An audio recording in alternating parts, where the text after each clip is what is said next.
بسم اللہ الرحمن الرحیم نحمده ونصلي ونسلم علی رسوله الکریم اما بعد۔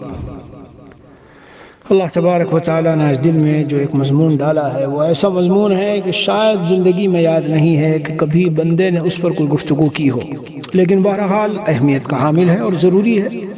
بعض علماء سے ہم اس موضوع پر کبھی کبھی بات سنتے رہتے ہیں۔ جنرلی عام طور پر تو زیادہ اس پر نہ تقریر ہوتی نہ بیان و واعظ کسی کا ہوتا، اس لیے آپ کتابوں کو عام طور سے پڑھنے جائیں گے تو بظاہر بہت ہی مشکل ہے کہ کہیں پر وہ مضمون آپ کو ملے گا تو ضرور، لیکن آسانی سے نہیں، بہت دیر کے بعد چھان بین کر کے ملے گا۔ میرے عزیزوں، مضمون یہ ہے کہ یہ جو آج کل ہیپی نیو ایئر کا جو مسئلہ ہے نا کہ نیا سال منانا اور جنوری سے نیا سال کو سمجھ کر مسلمانوں میں ایک عام طور سے خوشی کی لہر، اور یعنی اس کو لکھنے میں اور اپنے کاموں میں اور اپنی شادی بیاہ کی تاریخوں میں اور تمام چیزوں میں جو بہت زیادہ اہمیت دی جاتی ہے، میرے پیاروں اس بارے میں ذہن میں رکھ لیجئے اچھی طرح سے کہ اسلامی تاریخ کی حفاظت اور اس کا استعمال فرض کفایہ ہے امت پر۔ تو اگر آپ اس نیت سے جب بھی کچھ کریں، اسی لیے میں نے عزیزم جاوید سلمہ کو یہ بات کہی باقاعدہ کہ بھئی تاریخ اسلامی بھی لکھا کرو، وہ جو روزانہ بیان جاتے ہیں، تو میں نے ان سے خاص طور پہ کہا انگریزی تاریخ کے ساتھ اسلامی تاریخ بھی لکھو۔ ہو سکتا ہے کہ ہندوستان، ساؤتھ افریقہ میں، سعودی عرب میں وغیرہ ایک دن آگے پیچھے ہو، نو پرابلم، کوئی مسئلہ نہیں، لیکن کم از کم ہمارے جو متعلقین ہیں، جو بھی 2 4 6 10 100 200 1000 جہاں بھی جس کو پیغام جاتا ہے، تو اسے ایک سلیقہ، ایک تعلیم، عمل سے ایک تعلیم ملے کہ بھئی اسلامی تاریخ کا بھی استعمال کرنا ضروری ہے۔ میرے عزیزو، ہمارے جتنے احکام ہیں شریعت کے، تم اور ہم سب مسلمان ہیں، الحمدللہ اللہ نے اسلام جیسی عظیم مذہب دیا، عظیم نعمت عطا فرمائی، جس کے لیے ساری زندگی سجدے میں گر کر شکر ادا کریں تو نہیں ہوگا۔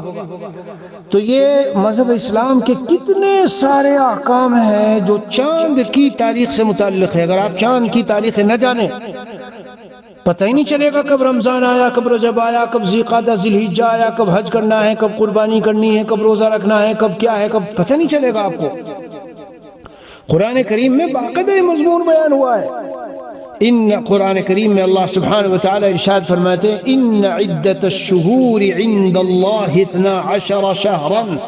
فی کتاب اللہ یوم خلق السماوات والارض منها 4 حرم۔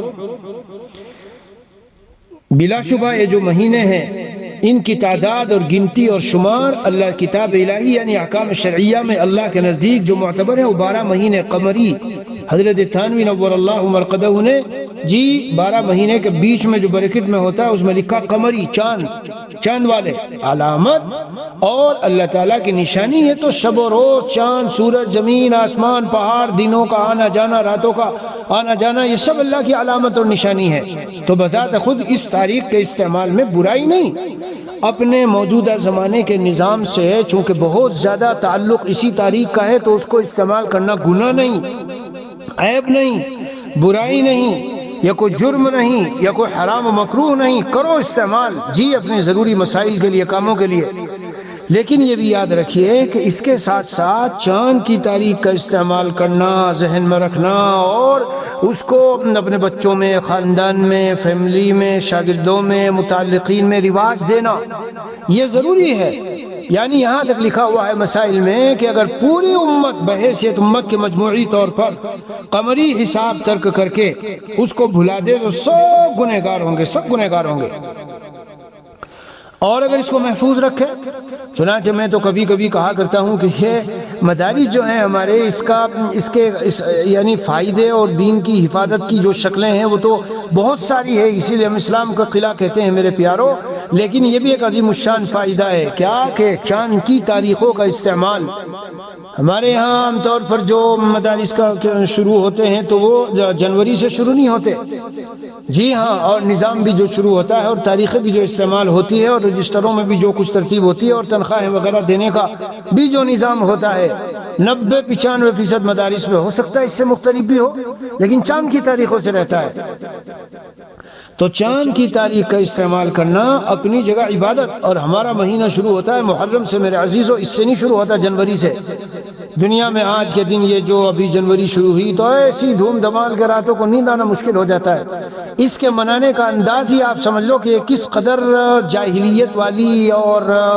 بےہودگی والی اور شیطنت والی اور ظلم و جور والی اور فحاشی و عریانیت والی جو رسمیں اور رواج ہے وہ سارا اس میں کیا جاتا ہے۔ یہی دلیل ہے کہ یہ چیز اللہ کی محبوب اور پسندیدہ نہیں اور اسلام میں نہیں ہے۔ ایسی فحاشی و عریانیت اور اسراف اور یہ پٹاخے، آسمان میں پٹاخے چھوڑ کے کس کو مار رہے ہو بھائی؟ بہرحال میرے عرض کرنے کا منشا یہ ہے کہ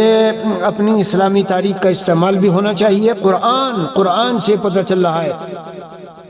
ان عدت الشہور عند اللہ 12 شہرا فی کتاب اللہ یوم خلق السماوات والارض منها 4 حرم۔ فرماتے ہیں کہ جس دن اللہ نے، آج سے نہیں، چند دنوں سے نہیں، سالوں سے نہیں، بلکہ جس روز اللہ تعالیٰ نے آسمان اور زمین پیدا کیے اسی دن سے یہ قمری نظام اور یہ مہینوں کا نظام اسی دن سے چلا ہوا آ رہا ہے۔ یوم خلق السماوات والارض منها 4 حرم، 4 مہینے محترم مہینے ہیں۔ بتاؤ کیسے پتہ چلاؤ گے ان کا؟ اگر مہینے کی اگر یہ تاریخ جو ہے قمری آپ لے کے نہ چلے تو کس طرح پتہ چلاؤ گے؟ اسی لیے بہت سے ملکوں میں ہم دیکھتے ہیں کہ ان کے آفسوں میں اور گھروں میں اور نظام زندگی میں اور شادی بیاہ میں اس طرح سے یہ تاریخ جنوری فروری والی چل رہی ہوتی ہے کہ اگر ان سے کبھی پوچھو تو انہیں ہجری کون سا سن چل رہا ہے وہ بھی پتہ نہیں۔ تاریخ کو چھوڑو، مہینے کو چھوڑو، خواص تک میں یہ باتیں ہیں۔ اس لیے میرے عزیزوں، میرے بھائیوں، اس کو عبادت سمجھ کر ہم کریں، عبادت سمجھ کے ہم کریں، اس پر اجر ملے گا، اللہ کے اجر ملے گا۔ اور یہ بات ہم بزرگوں سے سنتے ہیں اور کتابوں میں پڑھتے ہیں، اللہ تعالیٰ کے ہاں بخشش کسی خاص بہت بڑے عمل پر نہیں ہوگی، نہ معلوم کون سی چیز ذریعہ بن جائے۔ تو اپنی اسلامی تعلیمات اور اپنے اسلامی نظام زندگی کو زندگیوں میں رکھنے کے لیے اور جو اسلامی احکام ہیں ان کی بقا و تحفظ کے لیے جہاں اور بہت سارے کام کرنے ہیں، وہیں اسلامی تاریخ کا خیال رکھنا، چلانا، اپنے لکھنے پڑھنے میں استعمال کرنا، اپنی روزمرہ کی زندگی اور حساب و کتاب میں اس کو سامنے رکھنا۔ میرے عزیزو، یہ بھی اس کو بھی پارٹ آف دین کا حصہ سمجھے ہم۔ بظاہر یہ لگتا ہے کہ اگر ہم دوسرے مہینوں کا استعمال کر لیں تو اس میں کون سی خاص بات ہے، لیکن اگر غور کرو تو جو نقصان اس سے لازم آتا ہے کہ ہمارے یہاں شمسی جو مہینے ہیں، سورج کے اعتبار سے جو شمسی تاریخیں ہیں، اس اعتبار سے جو ہمارا نظام زندگی ہے اور اعمال ہے اور عبادات ہیں، بتاؤ کون سی اس کے ساتھ جڑی ہے؟ حج کرنا ہے، اس کے ایام اور تاریخ چاند کی تاریخوں سے پتہ چلے گی۔ رمضان کا مہینہ کب آیا، چاند کی تاریخوں سے پتہ چلے گا۔ عاشورہ کے روزے کب ہیں، چاند کی تاریخوں سے پتہ چلے گا۔ اگر یہ سب کا پتہ، تو اس لیے مدارس کا کے بہت سے کارنامے، ان میں سے ایک بہت جیسے میں کہا کرتا ہوں اردو کی بقا میں۔ اب اردو بظاہر فی نفسی ہی کوئی ایسی زبان تو نہیں کہ اس کا محفوظ، لیکن جب اس میں اکابر کے اتنے علوم اور اتنی کتابیں اور پورا علم کا ایک بہت بڑا خزانہ اردو زبان میں آ گیا تو اس کی حفاظت ایسی ہے جیسے آلات علم تحقیقی بہت سارے جو علوم اور خزانے ہیں ان کے آلات اور اسباب کی حفاظت من جملہ اس کے ہے اردو کی حفاظت، دعوت و تبلیغ کا کام، اور اسی طرح سے یہ مدارس کا وجود، اس میں جو پڑھایا جا رہا ہے اردو زبان میں، یہ اس کی بقا۔ ورنہ آج کل ایسا ہو گیا ہے کہ ہم تو ایک اعتبار سے مجبور بھی کہہ سکتے ہیں اپنے آپ کو کہ انگریزی ملکوں میں رہتے ہیں، لیکن جو ہند و پاک و بنگلہ دیش میں رہنے والے، وہاں میں دیکھتا ہوں کہ کتنے ہی ہے اگر مگر جائے گا آیا ہے، یہ الفاظ تو بولیں گے اردو، باقی بیچ میں سارے کے سارے انگریزی کے ورڈ اور الفاظ استعمال کرتے چلے جاتے ہیں۔ میرے عزیزو، یہ چیزیں بظاہر ہلکی پھلکی ہوتی ہیں، لیکن ایک سازش اور ایک منظم اسلام کے خلاف جو ایک تحریک اور ایک نظام ہے اور ایک سازشیں ہیں، اگر اس کے حصے کے طور پہ دیکھا جائے تو پوری جب کوئی زبان جاتی ہے تو اس کے ساتھ پوری ایک تہذیب اور پوری قوم جو زبانی علوم سے تیار ہوئی ہے وہ ساری ختم ہو جاتی ہے۔ جی ہاں، تو بہرحال اسلامی تاریخ کا استعمال کرنا چاہیے اپنے کاموں میں، اپنے روزمرہ کی زندگی میں اور آفسوں اور دفتروں کے حساب کتاب میں۔ یہاں اگر کوئی شخص سوال کرے کہ حضرت ہمارے لیے تو بہت بڑا مسئلہ ہے اگر ہم یہ چاند کی تاریخ کو لے کے چلیں، تو میں عرض کر رہا ہوں کہ آپ کو مسئلہ جبھی تو ہے کہ چاند کی تاریخ صرف لے کے چلو، لیکن اگر آپ انگریزی جو تاریخ ہے اس کو جنوری فروری کے ساتھ ساتھ، مثلا مثال کے طور پر آج 1 جنوری ہے اور ادھر ہمارے یہاں 8 جمادی الاخری ہے، انڈیا میں غالباً 7 جمادی، جو بھی تاریخ ہے اس کو بھی رکھو اس کو بھی رکھو۔ الحمدللہ ہمارے یہاں ساؤتھ افریقہ میں جنرلی عام طور پر مسلمانوں کے گھروں میں جتنے کیلنڈر ہے اور ایک جو مزاج بنا ہوا ہے اس لیے کہ روزے رکھتے ہیں۔ اب وہ جو 13ویں 14ویں 15ویں ہے جس کو یہ ایام 20 جسے کہا جاتا ہے، بتاؤ اس کے روزے کیسے رکھو گے؟ اگر آپ کو چاند کی تاریخ کا علم ہی نہیں ہے اور آپ بس انگریزی تاریخوں میں گم ہیں اور کھوئے ہوئے ہیں، بڑے بڑے مارکیٹوں والے اور بزنسوں والے بالکل ایسے مگن کہ کچھ پتہ نہیں، بس مولوی اور علماء پر بھروسہ کر کے ہاں جی کب ہے کیا ہے کیسا ہے بس پوچھ لیتے ہیں۔ میرے عزیزو، جس طرح ہم نماز پڑھتے ہیں، جس طرح قرآن پڑھتے ہیں، ذکر و اذکار کرتے ہیں، اللہ کو یاد کرتے ہیں، توبہ استغفار کرتے ہیں عبادات سمجھ کر، یاد رکھیے کہ اس قمری مہینوں کے اعتبار سے ان کو حساب میں رکھنا اور ان کی تاریخ کا استعمال کرنا بھی اسی طرح بحیثیت عبادت ہونے کی ایک عبادت ہے، اور بالخصوص ایسے زمانے میں جب اس قدر اس کا غلبہ ہو گیا ہو کہ اچھے خاص اہل علم تک کے گھروں میں بھی جن کا دینی مدارس سے کوئی زیادہ تعلق نہیں ہے اور کاروباری تجارتی زندگی اور دوسری زندگی میں لگے ہوئے ہیں، ان کو اگر آپ چاند کی تاریخ یا مہینہ پوچھو تو شاید مشکل ہو جائے بتانا۔ بے شمار مسائل ہیں، عدت کب گزر گئی کب نہیں گزری، رمضان کب شروع ہوا، حج کے ایام کب شروع ہوئے اور اسی طرح جو بہت سے ایام روزوں کے ہوتے ہیں کہ اس میں یہ فضیلت اس میں یہ فضیلت وہ ایام کب شروع ہوئے۔ ایام عشر ذی الحجہ کی مستقل فضیلت ہے، اب ذی الحجہ ہی کا پتہ نہ ہو تو بتاؤ کیسے ان ایام کی فضیلت اور ان میں عبادت کی فضیلت کو پاؤ گے؟ عاشورہ مستقل ایک وہ ہے تو کیسے پاؤ گے اگر پتہ ہی نہ ہو کہ محرم کب شروع ہوا ہے؟ اس لیے آج کا بیان یہی ہے اور اس کو عبادت سمجھ کے ہم کریں۔ اہل عرب دور جاہلیت کے زمانے میں ان مہینوں کا استعمال تو کرتے تھے مگر گھٹاتے بڑھا دیتے تھے، آگے پیچھے کر دیتے تھے۔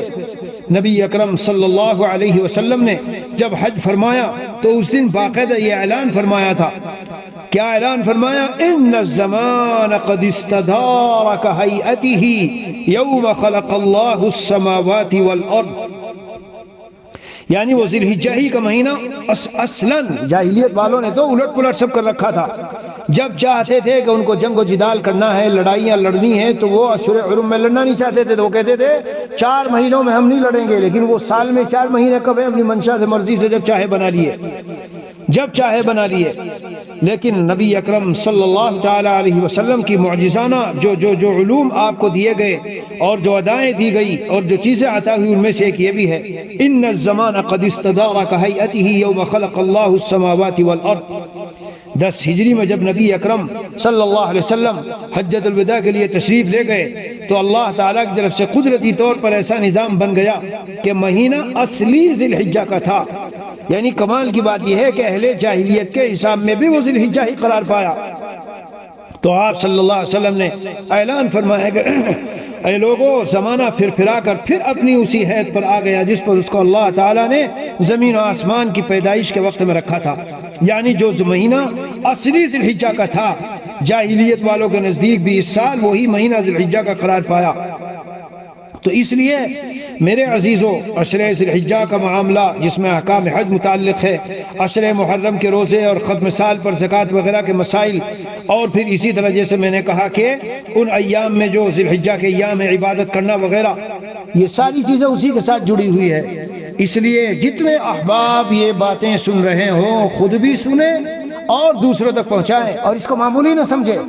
بہت زیادہ اہم ترین مثلا ایک اللہ نے ایک اسلامی ملک عطا کر دیا، ایک مثال دے رہا ہوں، جیسا کہ آج ہمیں اللہ نے عطا کیا ہے اسلامی ملک، تو اگر اسلامی ملک عطا کر دیا ہو اور وہاں جو امیر المومنین ہوں اور جو مفتی اعظم ہوں اور جو وہاں کے بڑے ہوں، ان کو پورا ملک کا نظام چلانا ہے، عید کا اعلان، حج کا اعلان اور فلاں کا اعلان، اس تاریخ میں یہ ہے، اس تاریخ میں یہ ہے، اب رمضان شروع ہے، کیسے کریں گے اگر اسلامی تاریخ کا علم نہ ہو؟ اگر یہ نظام نہ ہو۔ اسی لیے یہی نظام چلانا چاہیے اور اس کی کوشش کرنی چاہیے۔ دوسرے والا مجبوری میں چلا رہے ہو چلا لو، لیکن ساتھ ساتھ میں اس کو رکھو۔ اور اسلامی تاریخوں کے اعتبار سے بہت سے خواص اور فوائد بھی آدمی کو حاصل ہوتے ہیں۔ ایک بزرگ نے ایک بزرگ نے ایک مرتبہ بندے کو یہ عمل بتایا کہ جو سحر و جادو کے اثرات سے متاثر رہتے ہیں، اسلامی تاریخ کے اعتبار سے مہینے کی پہلی تاریخ کو پہلا پارہ، دوسری تاریخ کو دوسرا پارہ، تیسری تاریخ کو تیسرا پارہ نفلوں میں پڑھتے رہیں اور پھر دیکھیں کس قدر تیزی کے ساتھ وہ جادو کرتا ہے۔ چنانچہ بندے کا تجربہ میں نے اپنے بھائی کو بتایا، انہوں نے کہا کہ تم کو تو کسی نے بتایا ہے، مجھ کو تو خواب میں آ کر ایک اللہ والے یہ بات بتا کے گئے ہیں کہ تم شہر سے متاثر ہو، یہ پڑھا کرو۔ الحمدللہ اس کے اس قدر اثرات، اس قدر فوائد دیکھے۔ کوئی سوال کرے کہ ہم تو حافظ نہیں ہیں تو تم ویسے پڑھ لیا کرو، لیکن مطلب یہ ہے کہ ایک تاریخ کے اعتبار بہت سی ایسی چیزیں ہیں، میں اس کو کیا تفصیل سے بتاؤں، جو اسلامی تاریخوں کے اعتبار سے جڑی ہوئی ہے۔ اگر ان کا علم نہ ہوگا تو ہم کچھ بھی نہیں کر سکیں گے۔ ہماری ایک اجتماعی جو نظام زندگی ہے وہ سارا درہم برہم ہو کے رہ جائے گا۔ اور یہ جو خوشیاں مناتے ہیں میرے عزیزوں، یہ کفار و فساق و فجار کے ساتھ تشبہ، مال کا اسراف، بے حیائی و بے شرمی کے کارنامے، جو اللہ تعالیٰ کے غیظ و غضب کو دعوت دینے والے اور غیظ و غضب کو ابھار کر انسانوں کو صفحہ سیاسی سے مٹا دینے والے اور طرح طرح کی بلا اور مصیبتوں کو نازل کرنے والے ہیں، یہ جیسے مناتے ہیں۔ میں اس تفصیل میں نہیں جاتا، کیا بتاؤں، سب جانتے ہیں۔ ہوٹلوں میں کیا انداز ہوتا ہے اور ننگے پن کی کیا صورتیں ہوتی ہے اور کیسے کیسے نقشے، اس کو تو یوٹیوب پہ جا کے دیکھنا بھی جرم ہے۔ کیوں تم دیکھو گے لاؤ میں دیکھوں ذرا عبرت کے لیے، نصیحت کے لیے نہیں۔ جو عبرت و نصیحت اس طرح ہو کہ خود ارتکاب معصیت ہو رہا ہو، وہ عبرت و نصیحت کے لیے بھی وہ کام کرنا جرم اور حرام ہے۔ ہاں اس میں جانے کی ضرورت نہیں، اس میں شرکت کی ضرورت نہیں۔ یوٹیوب میں اور اس میں دیکھنا، دنیا میں فلاں جگہ دیکھو کیسے ہیپی نیو ایئر منایا گیا، فلاں جگہ ایسے منایا گیا، یہاں ایسے منایا گیا۔ میرے عزیزوں غور سمجھ لو اچھی طرح سے، سب چیزیں اسلام میں لہو و لعب و حرام اور ممنوع اور محرمات، اور ایسا محرم جو کتنے حرام چیزوں کو جمع رہتا کا مجموعہ ہوتا ہے۔ اللہ تعالی ہم سب کی حفاظت فرمائے، ہمارا مزاج، ہماری طبیعت، ہمارا ذوق اور ہماری اندر کی چاہت اللہ تعالی اسلامی بنا دے۔ ہمیں اسلام کے رنگ میں حق سبحانہ و تعالی ایسا رنگ دے کہ ہماری ہر ادا سے اسلام کی محبت، اللہ تعالیٰ کی دین کی عظمت اور اس کے رنگ میں رنگا ہوا ٹپک رہا ہو، ظاہر ہو رہا ہو۔ دیکھ دیکھ کر ہمیں لوگ اسلام قبول کر رہے ہوں، ہدایت پا رہے ہوں۔ ہم چلیں پھریں صبح و شام کے ہمارے اعمال، حرکات، سکنات وہ پتہ دے رہی ہو کہ یہ واقعی ایک سچے مذہب کا ماننے والا ہے۔ اللہ تعالیٰ اللہ عز و جل مجھے آپ کو، ہم سب کو دین کی چھوٹی چھوٹی باتیں، بڑی بڑی باتیں، چھوٹی چھوٹی باتیں جسے ہم چھوٹی سمجھتے ہیں، اللہ تعالیٰ ہر ایک کو متصلب و متمسک، مضبوطی سے تھامنے والا بنائے۔ بس بھائیو آج کا مضمون یہی ہے، اور یہ میرے دل میں آیا کیونکہ پہلی تاریخ تو میں نے کہا لوگ بہت ساری رات 2 بجے آنکھ کھلی، 2:30 بجے آنکھ کھلی، ٹھوٹ ٹھاٹھی ہر طرف یہ سب خرافات۔ اللہ ہماری اور ہماری نسلوں کی حفاظت فرمائے۔ وصلی اللہ نبی الکریم وعلی آلہ واصحابہ اجمعین والحمد للہ رب العالمین۔